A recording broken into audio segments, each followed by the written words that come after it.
Yemen की राजधानी सना में एक हॉस्पिटल होता है और उस हॉस्पिटल में एक लड़की जो कि नर्स का काम करती है, जो कि केरल की रहने वाली होती है, जिसका नाम निमिषा प्रिया होता है। निमिषा प्रिया उस हॉस्पिटल में काम करती है।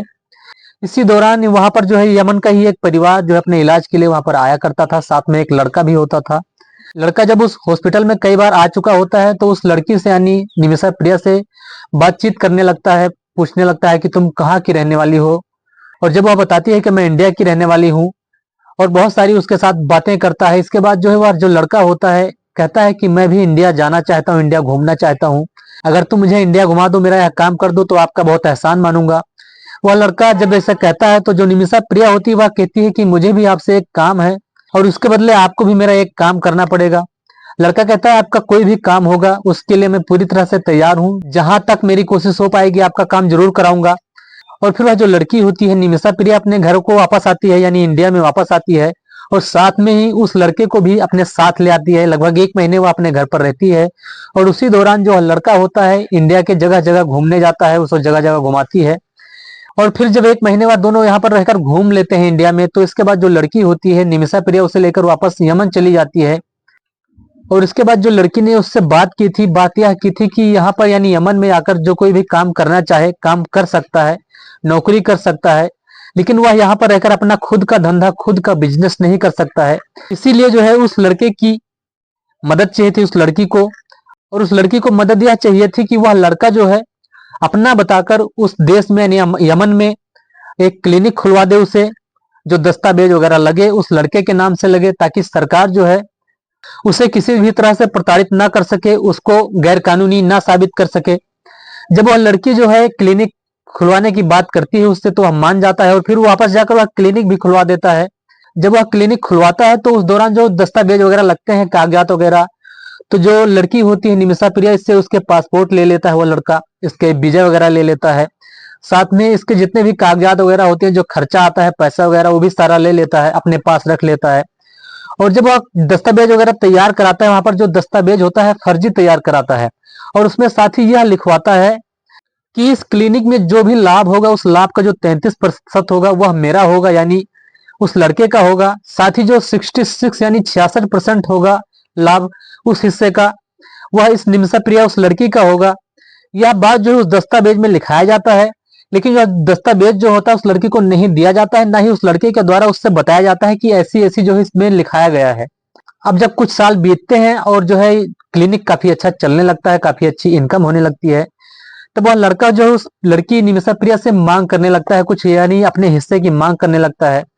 तब जाकर उस लड़की को पता चलता है कि उसने ऐसे ऐसे, यानी वह बताता है कि ऐसे ऐसे हमने लिखा रखा है। और साथ ही साथ जो पासपोर्ट, वीजा या अन्य दस्तावेज वगैरह जो होते हैं उस लड़की के उसी लड़के के पास जमा होते हैं, उसी लड़के के पास रखे होते हैं।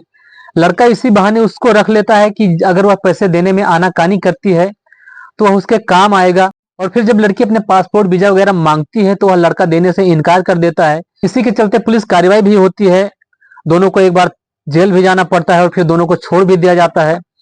लेकिन बाद में जो है लड़का जब जेल से वापस छूट कर आता है तो उस लड़की को काफी परेशान करता है और बार बार उसके घर अपने दोस्तों के साथ नशा करके जाता है, उसको छेड़ता है, उसके साथ जबरदस्ती करने की कोशिश करता है।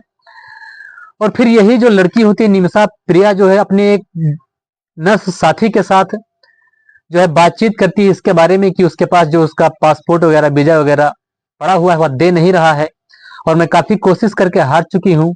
नर्स का नाम हन्नान होता है। हन्नान जो कि है उसे एक सलाह देती है कि अगर इसे नशा दिया जाए किसी तरह से, तो नशे के चलते अगर यह बेहोश हो जाए और बेहोशी के दौरान ही उसके घर की तलाशी ली जाए तो हो सकता है उसके जो डॉक्यूमेंट्स वगैरह हैं वहां से मिल जाएं।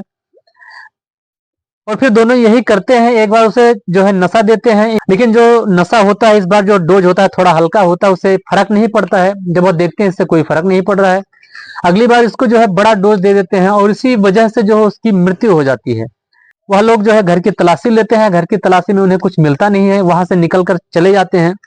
लेकिन बाद में जो है इनको जब पता चलता है कि उसकी मृत्यु हो गई है, वह मर गया है, तो वापस आकर उसके बॉडी के टुकड़े कर करके उसको जो है टंकी में भर दिया जाता है, पानी की टंकी में भरकर उसको बंद कर दिया जाता है और फिर उसके बाद वहां से चली जाती हैं। दोस्तों जब यह बात परिवार वालों को पता चलती है और वह पुलिस कार्रवाई करते हैं तो बात जो है धीरे धीरे खुल जाती है और दोनों जो है पकड़ी जाती हैं। अब जब बात निचली अदालत तक पहुंचती है तो वह फैसला सुनाती है कि निमिषा प्रिया को सजाए मौत और जो लड़की हन्नान होती है नर्स साथी, उसको उम्र कैद की सजा सुना देती है। अब जब निमिषा प्रिया को मौत की सजा सुनाई जाती है तो अपने फैसले को लेकर उच्च न्यायालय साथ ही सुप्रीम कोर्ट तक भी अपनी जो है गुहार लगाती है, लेकिन वहां भी उसकी जो अपील होती है उसको खारिज कर दिया जाता है। उसकी जो मौत की सजा होती है बरकरार रखी जाती है। इसके बाद जो है बात धीरे धीरे न्यूज में आ जाती है, खबरों में आ जाती है, और फिर उस निमिषा प्रिया के परिवार वालों तक भी बात पहुंचती है। जब वो इस बात को सुनते हैं तो हैरान हो जाते हैं और फिर वे लोग भी कोशिश में लग जाते हैं उसे बचाने की। और अब जो है 16 जुलाई 2025 की तारीख उस लड़की की सजा की तारीख यानी तय कर दी गई है। लेकिन अब जो है समय बहुत कम बचा है।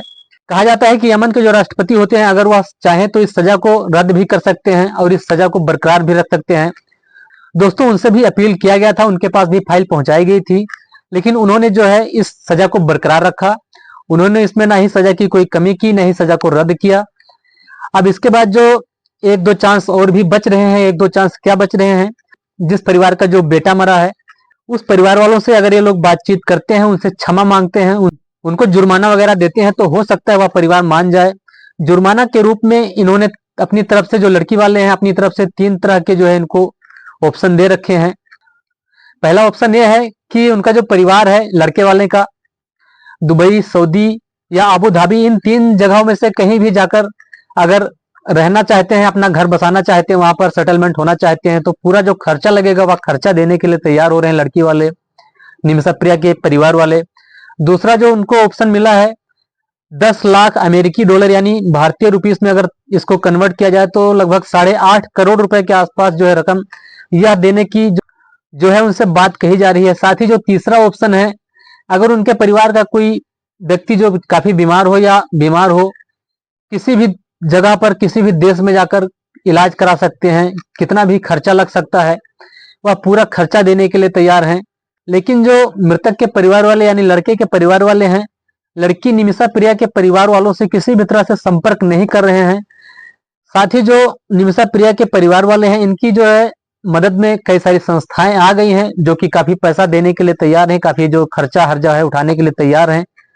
ये जो 10 लाख रुपए वगैरह जो ऑप्शन है 3, ये संस्थाएं जो हैं इनको सपोर्ट कर रही हैं लड़की के परिवार वालों को।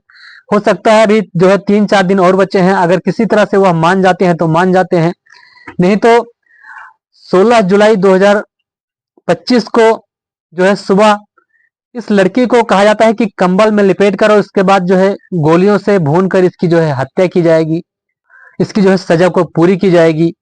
दोस्तों, इस कहानी को सुनाने के दौरान अगर किसी को कोई परेशानी हुई हो, मेरे लफ्जों से कुछ गलत शब्द निकल गए हों तो उसके लिए मैं क्षमा चाहता हूं। दोस्तों, इस घटना को लेकर 16 जुलाई को क्या होता है, इसके बाद क्या खबर निकल कर आती है, आपको मैं फिर इस खबर के बारे में जो अधूरी रह गई है कहानी उसको मैं पूरी करूंगा, उसको मैं बताऊंगा।